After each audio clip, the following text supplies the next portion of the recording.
আসসালামু আলাইকুম। Welcome house wife cooking recipe and blog চ্যানেলে। কেমন আছেন সবাই? আশা করি সবাই ভালো আছেন। আলহামদুলিল্লাহ আমরা সকলে ভালো আছি। আজ আমি আপনাদের সাথে একদম মার্কেটের মতো চিকেন পিৎজা শেয়ার করব উইদাউট ওভেন। বাড়িতে ওভেন না থাকলেও এইভাবে পিৎজা বানিয়ে খেতে পারেন খুবই কম সময়ের মধ্যে। তো পিৎজা বানানোর জন্য এখানে আমি ৩ কাপ মতো ময়দা নিয়ে নিয়েছি। তার সঙ্গে হাফ চামচ মতো লবণ নিয়ে নিলাম। হাফ চামচ মতো লবণ নিলাম আর তার সঙ্গে নিয়ে নেব হাফ করে ১ চামচ মতো ইস্ট। তো পিৎজা বানানোর জন্য ইস্ট মাস্ট বি দরকার। ইস্ট ছাড়া পিৎজা কখনোই হবে না। তার সঙ্গে নিয়ে নেব সামান্য অয়েল, রিফাইন অয়েল, যদি বাটার থাকে তাহলেও দিতে পারেন। আর দিয়ে দেব দুধ। পুরো ডোটি আমি দুধেতে বানাবো। চাইলে আপনারা এখানে সামান্য পরিমাণ টক দই ব্যবহার করতে পারবেন, কিন্তু পুরো ডোটা আমি দুধে বানাবো। যদি দুধ না থাকে অল্প দুধ দিয়ে বা গুঁড়ো দুধ দিয়ে সামান্য উষ্ণ গরম পানি দিয়েও ডোটি বানাতে পারেন। তো পিৎজার ডো বানিয়ে ম্যাক্সিমাম ২ থেকে ৩ ঘন্টা মতো আমি রেস্টে রাখবো। আর পিৎজা বানানোর জন্য অবশ্যই ইস্ট দরকার। এখানে ডোটি আমি একটু নরম করেই বানিয়েছি, কারণ পিৎজা বানাবো তাই। এবার আমি ভালো করে একটি র্যাপিং পেপারে কভার করে নেব। এখানে আমি ভালো করে র্যাপিং পেপারে কভার করে ম্যাক্সিমাম ৩ ঘন্টা মতো রেখে দিয়েছিলাম। আপনাদের কাছে যদি হাতে সময় কম থাকে তাহলে ওভারনাইট রেখে দেবেন, তার পরের দিন পিৎজাটি বানাবেন। তার সঙ্গে এখানে চিকেন নিয়ে নিয়েছি, বোনলেস চিকেন নিয়েছি আমি ৫০০ গ্রাম মতো। আপনারা আপনাদের কোয়ান্টিটি অনুযায়ী চিকেন নিতে পারেন। আমি যেহেতু বড় সাইজের ২টি পিৎজা বানাবো তাই একটু কোয়ান্টিটি বেশিই নিয়েছি। তার সঙ্গে এখানে দিয়ে দিলাম কাশ্মীরি মির্চি, তারপরে লবণ আর চিকেন মশলা আর অরিগ্যানো। ব্যাস এই ৩-৪টা মানে স্পাইস দিয়ে আমি চিকেনটি ম্যারিনেট করে নেব। আর সামান্য দিয়ে দিয়েছিলাম ব্ল্যাক পেপার। দিয়ে এটাকে আধা ঘন্টা মতো রেস্টে রেখে দেবো। চিকেনটি ম্যারিনেট করার সময় খেয়াল রাখবেন অবশ্যই অরিগ্যানো ব্যবহার করার, কারণ এতে চিকেনের ফ্লেভারটি আরও খুব সুন্দর আসে। এখানে যেহেতু আমি চিকেন পিৎজা বানাচ্ছি তাই চিকেনটি আমি সুন্দর করে বানাবার ট্রাই করেছি। এখানে পিৎজা সসটি আমি বাড়িতেই বানিয়ে নিয়েছি, কারণ মার্কেটে আমি পিৎজা সস পেলাম না। তাই বাড়িতেই পিৎজা সস বানানোর জন্য আমি তেল দিয়ে দিয়েছিলাম, রিফাইন তেল। সঙ্গে দিয়ে দিলাম রসুন কুচি, আদা কুচি। তারপরে দিয়ে দিয়েছিলাম টমেটো কেচাপ, সামান্য কাশ্মীরি মির্চি এবং রেড চিলি পাউডার দিয়ে এখানে একদম দোকানের মতো দেখুন পিৎজা সস রেডি হয়ে গেছে। খুব ইজি পিৎজা সস বানানো। তারপরে ওই অয়েলের মধ্যে আমি চিকেনের যে ম্যারিনেট করে রেখেছিলাম সেটি হালকা ফ্রাই করে নেব। চাইলে এখানে আপনারা ভেজ পিৎজাও বানাতে পারেন, কিন্তু আমি এখানে চিকেন পিৎজা বানাচ্ছি। আর তাই জন্য চিকেনটাকে আমি হালকা ফ্রাই করে নেব। খুব বেশি ফ্রাই করার প্রয়োজন হবে না, কারণ যখন বেক হবে চিকেনটি অলমোস্ট হয়েই যাবে। এখানে চিকেনটি খুব সুন্দরভাবে ফ্রাই হয়ে গেছে।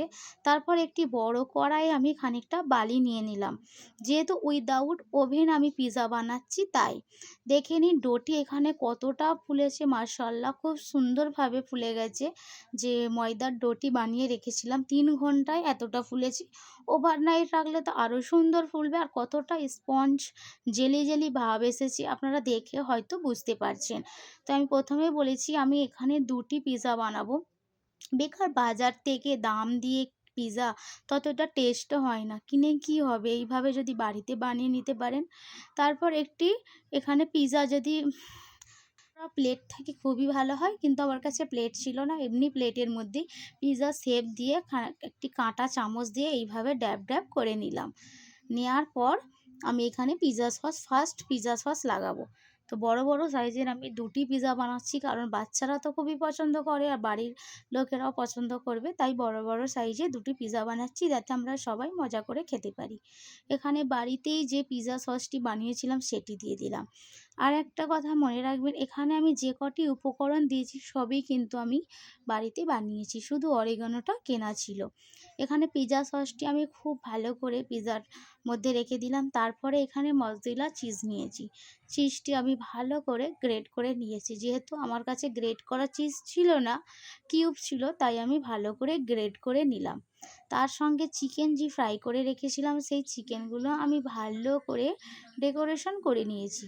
আপনারা চাইলে এখানে চিকেন নাও দিতে পারেন, ভেজও দিতে পারেন, তাহলে আরও ভালো লাগবে।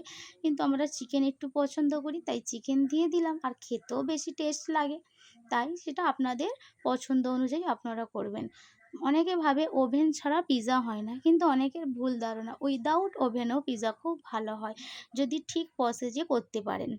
তো এখানে আমি চিকেনগুলো খুব সুন্দরভাবে সাজিয়ে নিয়েছি। আর এখানে ভেজিটেবল বলতে আমি টমেটো আর পেঁয়াজ দিলাম।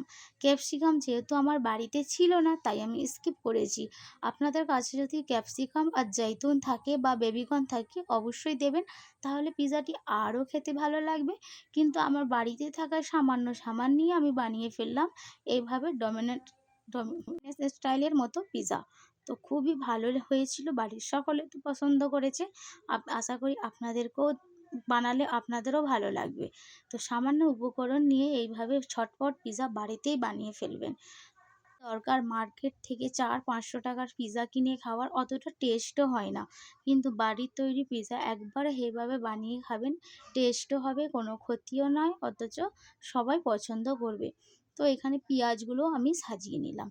তো ক্যাপসিকাম দিলে আরও ভালো হতো, কিন্তু ক্যাপসিকাম যেহেতু ছিল না, তাই আমি স্কিপ করে দিয়েছি। আপনারা চাইলে দিতে পারেন, চাইলে কাঁচা লঙ্কা দিতে পারেন, আরও কিছু যদি অ্যাড করতে চান দিতে পারেন, যেমন বেবিকর্ন দিলেও খেতে ভালো লাগে।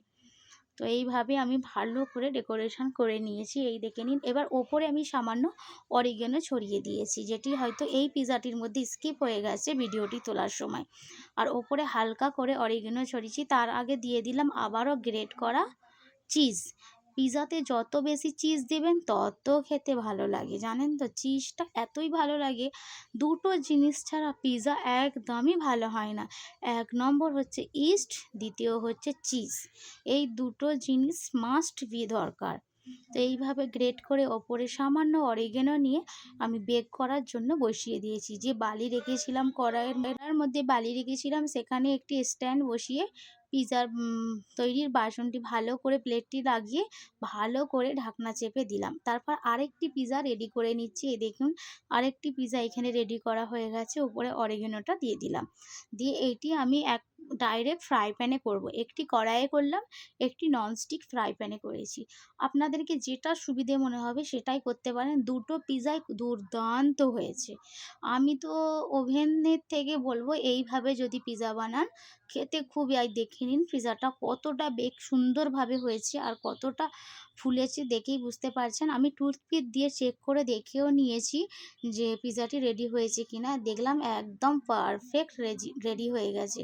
আর মাশাআল্লাহ মাশাআল্লাহ, দেখতে যতটা না সুন্দর, খেতে তার ডবল সুন্দর। অবশ্যই একবার বাড়িতে এইভাবে চিকেন পিৎজা বানিয়ে নেবেন। আর আর আমার ভিডিও যদি আপনাদেরকে ভালো লেগে থাকে, প্লিজ একটা লাইক করবেন, কমেন্ট করবেন, শেয়ার করবেন। আর নতুন ফ্রেন্ড যারা, তারা চ্যানেলটি সাবস্ক্রাইব করতে ভুলবেন না। আল্লাহ হাফেজ সবাইকে।